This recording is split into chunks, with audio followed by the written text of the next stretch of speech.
Hello friends, GK गुरुजी अड्डा के YouTube platform पे मैं शैलेश आप सभी का हार्दिक स्वागत करता हूं। प्यारे साथियों, जैसे कि आप सभी को पता होगा, सीटेट का एग्ज़ाम आप सभी का 14 दिसंबर को होगा और आज हम आप सभी के लिए क्लास 6 की एनसीईआरटी का महामैराथन लेकर के आए हैं।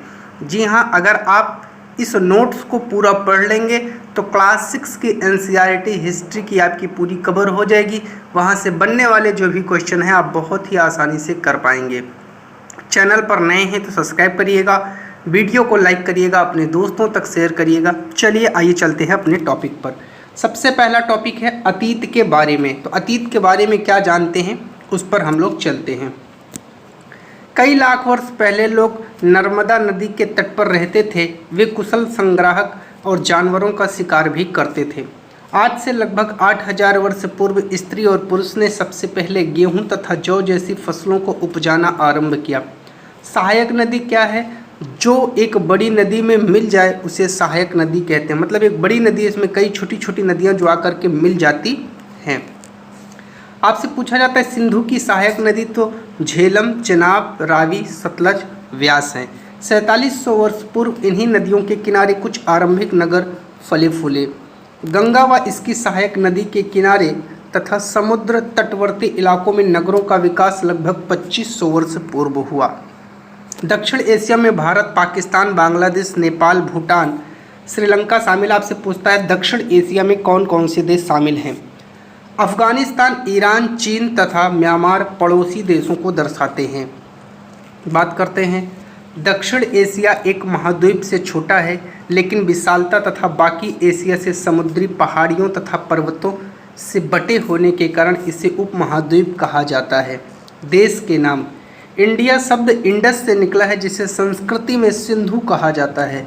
लगभग 2500 वर्ष पहले उत्तर पश्चिम की ओर से आने वाले ईरानियों और यूनानियों ने सिंधु को हिंदोज अथवा इंदोज और इस नदी के पूर्व स्थित भूमि प्रदेश को इंडिया कहा। भारत नाम का प्रयोग उत्तर पश्चिम में रहने वाले लोगों के एक समूह के लिए किया जाता था। इस समूह का उल्लेख संस्कृत के आरंभिक लगभग 3500 वर्ष पुरानी एक कृति ऋग्वेद में मिलता है। अतीत की जानकारी, अतीत की जानकारी हम कई तरीके से प्राप्त कर सकते हैं। एक तरीका है अतीत में लिखी पुस्तक को ढूंढना और पढ़ना। ये पुस्तकें हाथ से लिखी होने के कारण पांडुलिपि या मनुस्क्रिप्ट कही जाती है, जिसे मैन्युस्क्रिप्ट भी बोलते हैं। अंग्रेजी में पांडुलिपि के लिए प्रयुक्त होने वाला शब्द मैन्युस्क्रिप्ट है, जो लैटिन शब्द मेनू से बना है जिसका अर्थ हाथ है। पांडुलिपि, मैन्युस्क्रिप्ट, ये पांडुलिपियाँ प्रायः ताड़पत्रों, पॉम लीफ अथवा हिमालय में उगने वाले भूर्ज नामक पेड़ की छाल से विशेष तरीके से तैयार भोजपत्र पर लिखी मिलती हैं। भोजपत्र आप लोग अवश्य देखे होंगे, अब तो आसानी से मिल जाता है। ये पांडुलिपियाँ मंदिर विहार में प्राप्त हुई। यहाँ से कई बार क्वेश्चन पूछा कि पांडुलिपियाँ मिली कहाँ से थी, तो मंदिरों और विहारों से। इन पुस्तकों में धार्मिक मान्यताओं, व्यवहारों, राजाओं के जीवन, औषधियों तथा विज्ञान आदि सभी प्रकार के विषयों की चर्चा है। प्राकृतिक भाषा का प्रयोग आम लोग किया करते थे, याद रखिएगा। अभिलेख, इंस्क्रिप्शन, आइए जानते हैं इसके बारे में। ऐसे लेख पत्थर अथवा धातु जैसी अपेक्षाकृत कठोर सतहों पर उत्कीर्ण किए गए। मान लीजिए पत्थर है, इस पर कुछ लिखा है, जैसे आज लोग घर पे अपने पत्थर के सामने नेम प्लेट लगवाते हैं, बस ऐसे ही। कभी कभी शासक अथवा अन्य लोग अपने आदेशों को इस तरह उत्कीर्ण करवाते थे ताकि लोग इन्हें देख सकें, पढ़ सकें और उनका पालन कर सकें। अभिलेखों में शासक लड़ाइयों में अर्जित विजयों का लेखा जोखा करते थे। पुरातत्वविद, आर्कियोलॉजिस्ट कौन होता है, आइए जानते हैं। वस्तुओं का अध्ययन, यहाँ से कई बार क्वेश्चन आता है सीटेट में। वस्तुओं का अध्ययन करने वाला व्यक्ति पुरातत्वविद कहलाता है।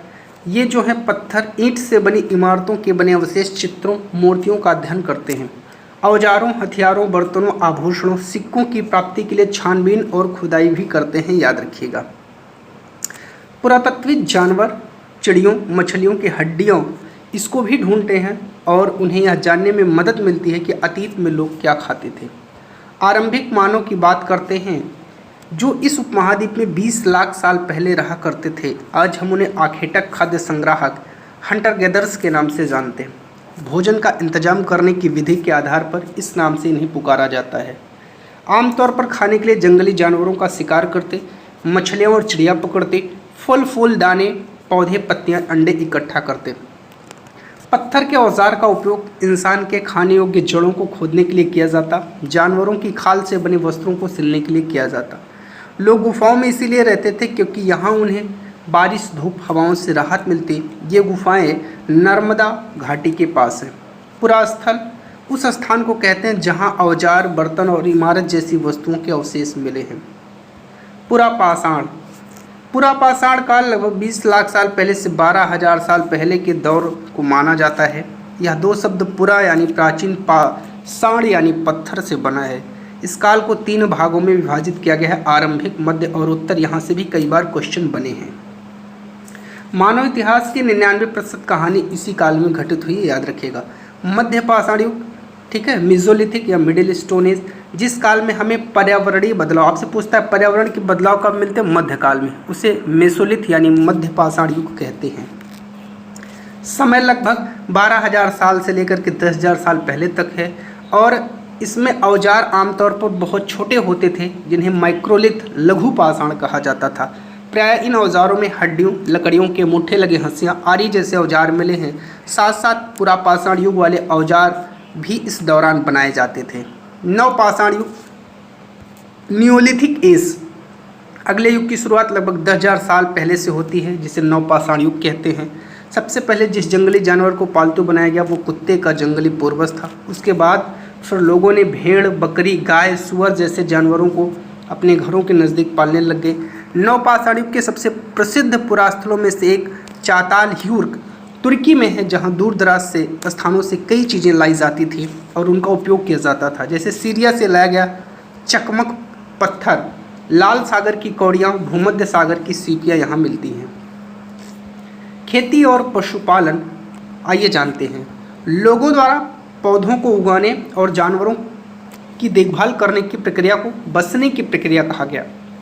बुर्ज होम, वर्तमान कश्मीर में लोग गड्ढे के नीचे घर बनाते जिन्हें गर्तावास कहा जाता। उतरने के लिए सीढ़ियां होती थी, ठंड के मौसम में सुरक्षा मिलती थी। कई बार यहाँ से प्रश्न बना है सीटेट में।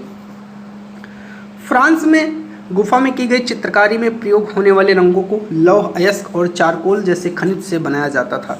हड़प्पा सभ्यता, यहाँ से तो भर भर के क्वेश्चन आते हैं। हड़प्पा सभ्यता आधुनिक पाकिस्तान के पंजाब और सिंध प्रांत, भारत के गुजरात, राजस्थान, हरियाणा, पंजाब प्रांत में इसके स्थल मिले हैं।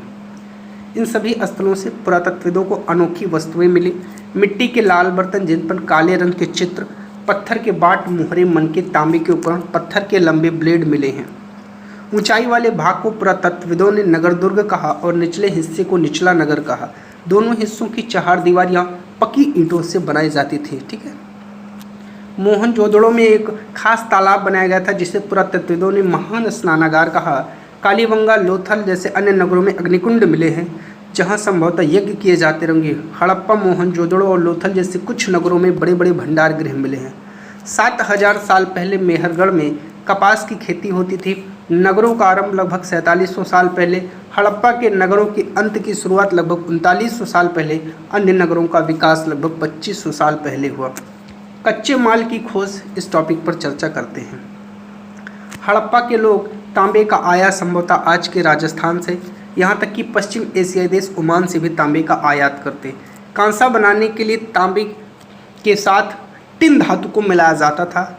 इसका आयात आधुनिक ईरान और अफगानिस्तान से किया जाता था। सोने का आयात आधुनिक कर्नाटक, बहुमूल्य पत्थर का आयात गुजरात, ईरान और अफगानिस्तान से किया जाता था। सभ्यता का अंत कैसे हुआ, आइए जानते हैं। कुछ विद्वान का कहना है नदियाँ सूख गई, कुछ कहते हैं कि जंगलों का विनाश हो गया, कुछ कहते हैं कि ईंट पकाने के लिए ईंधन की जरूरत पड़ती थी। इसके अलावा मवेशियों के बड़े बड़े झुंडों से चारागाह और घास वाले मैदान समाप्त हो गए। कुछ इलाकों में बाढ़ आ गई, लेकिन कुछ कारणों से यह स्पष्ट नहीं हो पाता कि सभी नगरों का अंत कैसे होगा, क्योंकि बाढ़ और नदियों के सूखने का असर कुछ ही इलाकों में हुआ होगा। फ्रेंस, पत्थर और शंख प्राकृतिक तौर पर पाए जाते हैं, जबकि फ्रेंस कृत्रिम रूप से तैयार किया जाता है। बालू या स्फटिक पत्थरों के चूर्ण को गोंद में मिलाकर उनसे वस्तुएं बनाई जाती थी। उसके बाद उन वस्तुओं पर एक चिकनी परत चढ़ाई जाती थी। इस चिकनी परत के रंग प्रायः हल्के नीले या समुद्री होते थे। ऋग्वेद सबसे पुराना वेद है, जिसकी रचना लगभग 3500 साल पहले हुई। ऋग्वेद में 1000 से ज़्यादा प्रार्थनाएं है जिन्हें सूक्त कहा गया है। सूक्त का मतलब अच्छी तरह से बोला गया। ऋग्वेद की भाषा प्राकृतिक संस्कृत वैदिक संस्कृत कहलाती है। ऋग्वेद का उच्चारण किया जाता था, श्रवण किया जाता था, ना कि पढ़ा जाता था। रचना के कई सदियों बाद इसे पहली बार लिखा गया। इसे छापने का काम तो 200 साल पहले से शुरू हुआ। महापाषाण, शिलाखंड महापाषाण, महा का मतलब बड़ा, पाषाण का मतलब पत्थर नाम से जाने जाते। ये पत्थर दफन करने की जगह पर लोगों द्वारा बड़े करीनों से लगाए जाते थे। महापाषाण कब्रें बनाने की प्रथा लगभग 3000 ये कब्रें होगा, ठीक है, 3000 साल पहले शुरू हुई। यह प्रथा दक्कन, दक्षिण भारत, उत्तर पूर्वी भारत और कश्मीर में प्रचलित थे। जनपद, जनपद का शाब्दिक अर्थ जन के बसने की जगह। पुरातत्वविदों ने इन जनपदों की बस्तियों की खुदाई की। दिल्ली में पुराना किला, उत्तर प्रदेश में मेरठ के पास हस्तिनापुर और एटा के पास अतरंजी खेड़ा इनमें प्रमुख हैं। खुदाई से पता चलता है कि लोग झोपड़ियों में रहते थे, मवेशियों तथा अन्य जानवरों को पालते थे, चावल, गेहूँ, धान, दालें, गन्ना, तिल, सरसों जैसी फसलों को उगाते थे। इन पुरास्थलों में कुछ विशेष प्रकार के बर्तन मिले हैं जिन्हें चित्र धूसर पात्र के रूप में जाना जाता है। महाजनपद, करीब 2500 साल पहले कुछ जनपद अधिक महत्वपूर्ण हो गए। इन्हें महाजनपद कहा जाने लगा। इनके चारों ओर लकड़ी, ईंट और पत्थर की ऊंची दीवारें बनाई जाती थी। महाजनपदों के राजा लोग समय समय पर जो है लोगों से उपहार नहीं लेते थे, अब वो कर वसूलने लग गए थे। फसलों पर लगाए गए कर सबसे महत्वपूर्ण थे क्योंकि अधिकांश लोग कृषक ही थे। तो उपज का 1/6वां हिस्सा कर के रूप में निर्धारित किया गया जिसे भाग कहा जाता था। तो याद रखिएगा। कृषि में परिवर्तन हुआ। इस युग में कृषि के क्षेत्र में 2 बड़े परिवर्तन हुए। हल के फाल अब लोहे के बनने लगे, पहले लकड़ी के होते थे। अब कठोर जमीन को लकड़ी के फाल की तुलना में लोहे के फाल की अपेक्षा आसानी से जोता जा सकता। लोगों ने धान के पौधे का रोपण शुरू किया, अर्थात खेतों में बीज छिड़क कर धान उपजाने के बजाय धान की पौध तैयार कर उनका रोपण शुरू किया। इससे फसल की पैदावार भी बढ़ी। मगध, गंगा और सोन जैसी नदियां मगध से होकर बहती थीं। मगध में तो बहुत शक्तिशाली शासक हुए, बिंबिसार और अजातशत्रु। बिहार में राजगृह, आधुनिक राजगीर, कई सालों तक मगध की राजधानी रही। बाद में पाटलिपुत्र, आज का पटना, राजधानी बन गया। मगध एक शक्तिशाली राज्य बन गया था। इसके नज़दीक ही वज्जी राज्य था जिसकी राजधानी वैशाली बिहार थी। तो याद रखिएगा, आपसे पूछता है कि बिहार में जो है आधुनिक राजधानी और पहले की राजधानी, ये सब पूछता है। यहाँ एक अलग किस्म की शासन व्यवस्था थी जिसे गढ़ या संघ कहते थे। बुद्ध तथा महावीर दोनों ही गढ़ या संघ से संबंधित थे, याद रखिएगा। बुद्ध की कहानी की बात करते हैं। बौद्ध धर्म के संस्थापक सिद्धार्थ, जिन्हें गौतम के नाम से जाना जाता है, उनका जन्म लगभग 2500 वर्ष पूर्व। बुद्ध क्षत्रिय थे, शाक्य नामक छोटे से गढ़ से संबंधित। युवावस्था में ही ज्ञान की खोज में उन्होंने घर के सुखों को छोड़ दिया। बोध गया बिहार में पीपल वृक्ष के नीचे रुचपालका नदी के तट पर कई दिनों तक तपस्या की और ज्ञान की प्राप्ति की। वे वाराणसी के निकट स्थित सारनाथ गए जहां उन्होंने पहली बार उपदेश दिया। कुशीनगर में मृत्यु से पहले जीवन का शेष भाग उन्होंने पैदल ही एक स्थान से दूसरे स्थान की यात्रा करने और लोगों को शिक्षित करने में व्यतीत किया। कभी कभी हम जो चाहते हैं वो प्राप्त कर लेने के बाद भी संतुष्ट नहीं होते हैं एवं अधिक वस्तुओं की पाने की इच्छा करने लगते हैं। इसे बुद्ध ने लिप्सा व तृष्णा कहा है। बुद्ध ने अपनी शिक्षा सामान्य लोगों की भाषा, प्राकृत भाषा में दी है। बौद्ध धर्म, कुषाणों का सबसे प्रसिद्ध राजा कनिष्क था। करीब 1900 साल पहले इसने शासन किया। बौद्ध धर्म दक्षिण पूर्व की ओर श्रीलंका, म्यांमार, थाईलैंड तथा इंडोनेशिया सहित दक्षिण पूर्व एशिया के अन्य भागों में भी फैला। चीनी बौद्ध यात्री फायसियन काफ़ी प्रसिद्ध है। वह करीब 1600 साल पहले आया। स्वानसांग 1400 साल पहले भारत आया और लगभग उसके करीब 50 साल बाद तित्सिंग भारत आया था। स्वानसांग अन्य तीर्थयात्रियों ने उस समय के सबसे प्रसिद्ध बौद्ध विहार केंद्र नालंदा भक्ति मार्ग की चर्चा हिंदुओं के पवित्र ग्रंथ भगवद गीता में जो है की गई है। भगवद गीता महाभारत का एक हिस्सा है। उपनिषद, उपनिषद उत्तर वैदिक ग्रंथों का हिस्सा है। शाब्दिक अर्थ गुरु के समीप बैठना। जैन धर्म, जैन धर्म की बात करते हैं लगभग 2500 वर्ष पूर्व जैन धर्म 24वें तथा अंतिम तीर्थंकर महावीर ने भी अपने विचारों का प्रसार किया। वज्जी संघ के लक्षविक कुल से संबंधित एक क्षत्रिय राजकुमार थे। 30 वर्ष की आयु में घर को छोड़कर जंगल में रहने लगी। 12 वर्ष तक कठिन तपस्या और एकाकी जीवन व्यतीत किया। वर्तमान रूप में उपलब्ध जैन धर्म की शिक्षाएं लगभग 1500 वर्ष पूर्व गुजरात के वल्लभी नामक स्थान पर लिखी गई। जैन शब्द जिन शब्द से निकला जिसका अर्थ होता है विजेता। जैन तथा बौद्ध धर्म जिस समय लोकप्रिय हो रहे थे लगभग उसी समय ब्राह्मणों ने आश्रम व्यवस्था का विकास किया। महावीर ने अपनी शिक्षा प्राकृत भाषा में दी है। संघ, महावीर तथा बुद्ध दोनों का मानना था कि घर का त्याग करने पर ही साक्ष्य ज्ञान की प्राप्ति होगी। ऐसे लोगों के लिए उन्होंने संघ नामक संगठन बनाया, जहां घर का त्याग करने वाले लोग एक साथ रहें। संघ में रहने वाले बौद्ध भिक्षुओं के लिए बनाए गए नियम विनय पिटक नामक ग्रंथ में मिलते हैं। 3 पिटक हैं, विनय पिटक, सुत्त पिटक, अभिधम पिटक। एक साम्राज्य, हम जिन शेरों के चित्र रुपए पैसों पर देखते हैं उसका एक लंबा इतिहास है। उन्हें पत्थरों को काट कर बनाया गया है। उन्हें सारनाथ के एक विशाल स्तंभ में स्थापित किया गया है। अशोक जिस साम्राज्य पर शासन करते थे उसकी स्थापना उनके दादा चंद्रगुप्त मौर्य ने लगभग 2300 साल पहले की थी। चाणक्य या कौटिल्य नाम के एक बुद्धिमान व्यक्ति ने चंद्रगुप्त की सहायता किया था। वंश, जब एक ही परिवार के कई सदस्य एक के बाद एक राजा बनने लगते हैं तो उन्हें ही वंश कहा जाता है। अब बात करते हैं मौर्य वंश।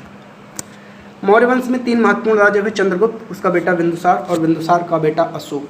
मेगस्थनीज है। चंद्रगुप्त के दरबार में पश्चिम एशिया के यूनानी राजा सेल्कस निकेटर के राजदूत के रूप में, एम्बेसडर के रूप में आया था।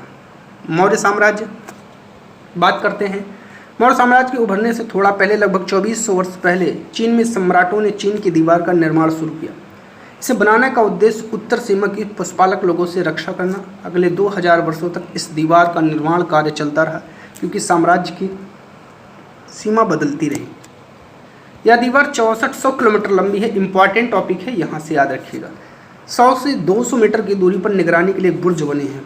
अब बात करते हैं अशोक की। अशोक मौर्य वंश का सबसे प्रसिद्ध शासक है। वह ऐसे पहले शासक है जिन्होंने अभिलेखों द्वारा जनता तक अपने संदेश पहुंचाने की कोशिश की। अभिलेख क्या होते हैं? जो पत्थर पर लिखे गए, मैंने बताया था। अशोक के ज़्यादातर अभिलेख प्राकृत भाषा और ब्राह्मी लिपि में है। धम्म संस्कृत शब्द धर्म का प्राकृतिक रूप है।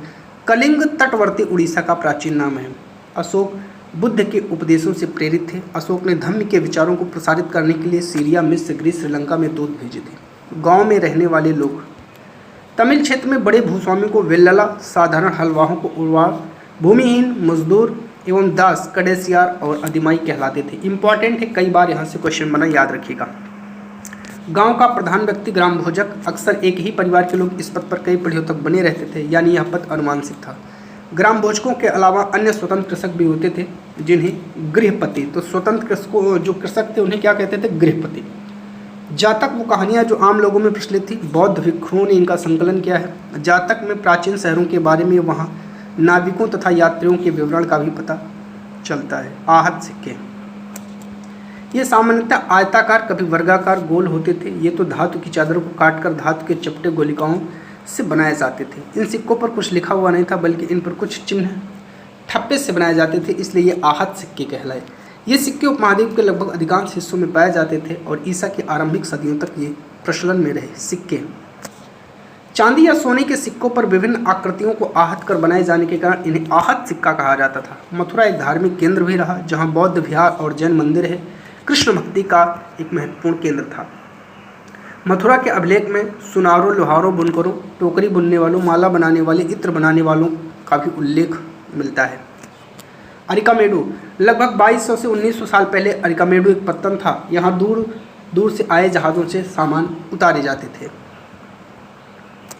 यहाँ भूमध्य सागरीय क्षेत्र के एम्फोरा जैसे पात्र मिले हैं। साथ ही यहाँ एरेटाइन जैसे मोहर लगे चमकदार बर्तन भी मिले हैं। इन्हें इटली के एक शहर के नाम पर एरेटाइन पात्र के नाम से जाना जाता है, रोम। रोम एक बहुत बड़े साम्राज्य की राजधानी था। यह यूरोप, उत्तरी अफ्रीका तथा पश्चिम एशिया तक फैला साम्राज्य था। इसके सबसे महत्वपूर्ण शासकों में अगस्टस ने करीब 2000 साल पहले शासन किया। उसने कहा था कि रोम ईंटों का शहर था। व्यापार और व्यापारी, दक्षिण भारत सोना, मसाले, खासतौर पर काली मिर्च, कीमती पत्थरों के लिए प्रसिद्ध था। काली मिर्च की रोमन साम्राज्य में इतनी मांग थी कि इसे काले सोने, ब्लैक गोल्ड के नाम से जानते थे। संगम कविताओं में मुनवेंदार की चर्चा मिलती है। यह एक तमिल शब्द है जिसका अर्थ 3 मुखिया है। 7 वाहनों का सबसे प्रमुख राजा गौतमी पुत्र श्री सातकर्णी था। रेशम मार्ग, सिल्क रूट, रेशम बनाने की तकनीकी का आविष्कार सबसे पहले चीन में हुआ, करीब 7000 साल पहले।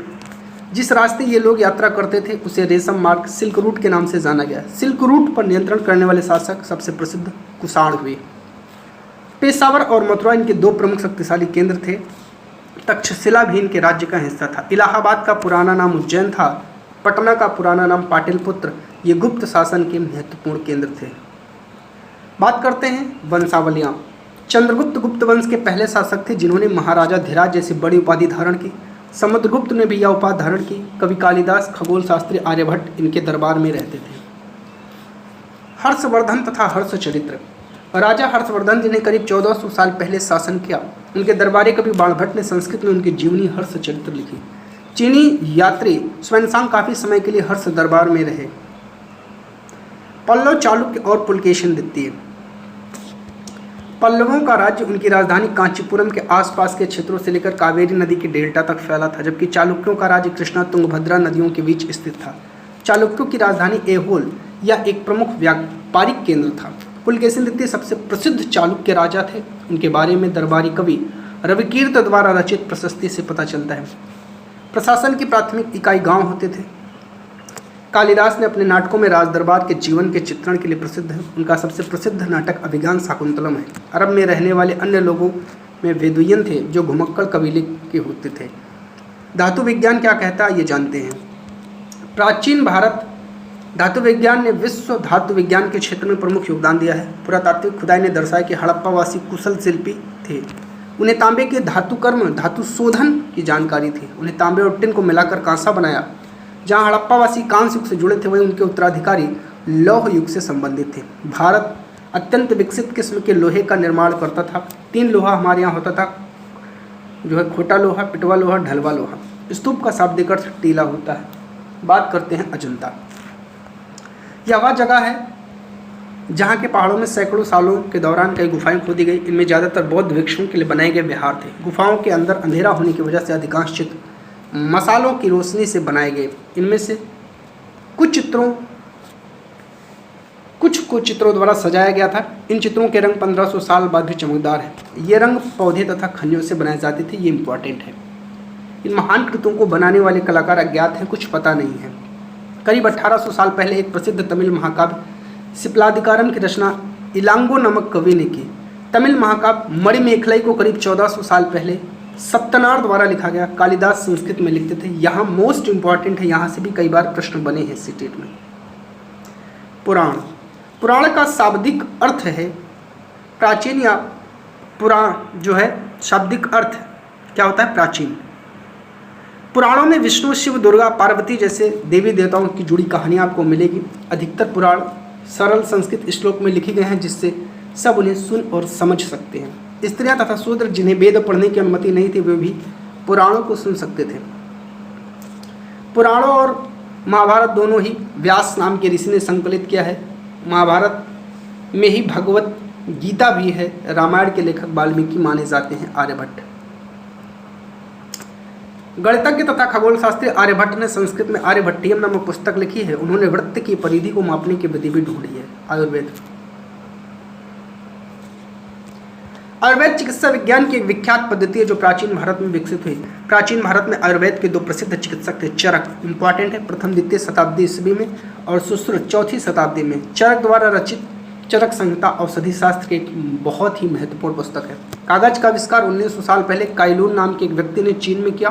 कागज बनाने की तकनीक को सदियों तक गुप्त रखा गया और 1400 साल पहले यह तकनीक कोरिया पहुंची थी। इसी के साथ आपका क्लास 6 की पूरी एनसीईआरटी बहुत ही कम समय में कंप्लीट कर दी गई है। तो प्यारे साथियों, जितना प्रयास हो सका हमने उतना बहुत ही तीव्र गति से आपको करवाने का प्रयास किया। और अगर आप 2-3 बार यह वीडियो अच्छे से देख लेंगे तो आपको सारे टॉपिक क्लियर हो जाएंगे। आपको नोट्स चाहिए तो कमेंट करिएगा। नोट्स आप सभी को फ्री में मिल जाएगी बिना किसी चार्ज के। आप लोग चैनल पर जुड़े रहें, इसको शेयर करते रहें, वीडियो को लाइक करते रहें। आप सभी का चैनल पर जुड़ने के लिए बहुत बहुत धन्यवाद।